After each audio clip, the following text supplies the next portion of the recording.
When it comes to so-called physical literacy, it turns out that a huge percentage of Canadian children surveyed don't know how to ride a bicycle or even to throw a ball, and what's more, they don't want to know either.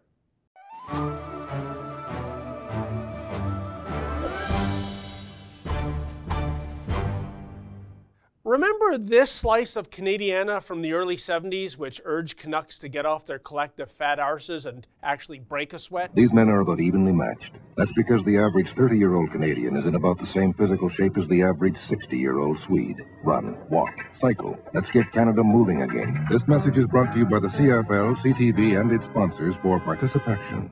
Well, looks like we better start running that ad again in heavy rotation, no pun intended. You see, Global News reports that a new study involving more than 10,000 children aged 8 to 12 across Canada found that only 1/3, yes, just 33% of kids meet what is thought to be a basic level of physical literacy.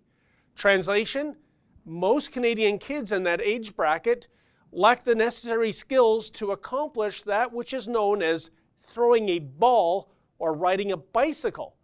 The study, led by researchers at the Children's Hospital of Eastern Ontario, also found that kids perform below expectations in aerobic tests. And they don't get enough physical activity either, and perhaps worst of all, they have 0.0 desire to get physical.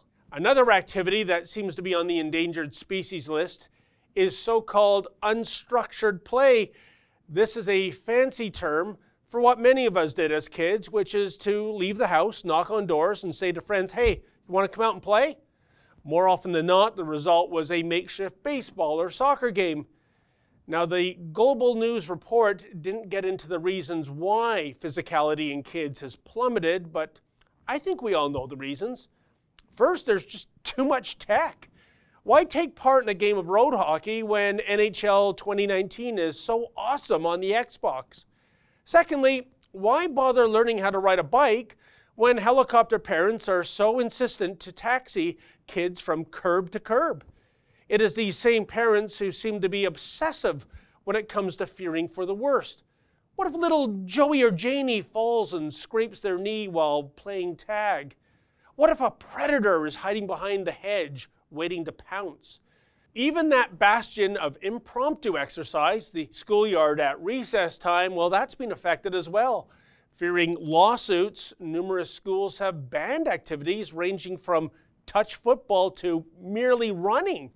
Some schools have adopted the prison model of exercise in which students are instructed to simply walk and talk. Oh, fun! But if parents and principals think they're doing kids a favor by smothering them in an excess of bubble wrap, they're missing the big picture. For a sedentary lifestyle comes with a very big price tag. Dr. Mark Tremblay, Director of Healthy Active Living and Obesity Research at the CHEO Research Institute, told Global that a non-active lifestyle will likely result in premature morbidity and mortality.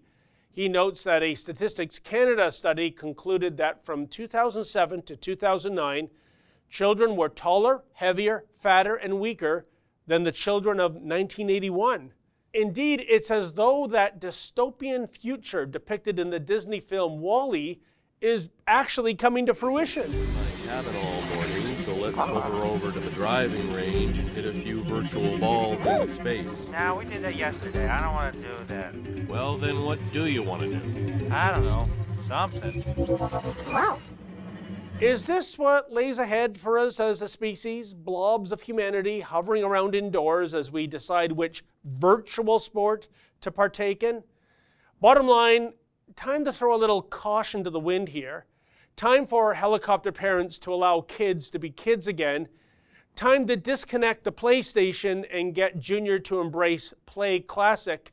I know, what a concept. For the Rebel.media, I'm David the Menzoid Menzies.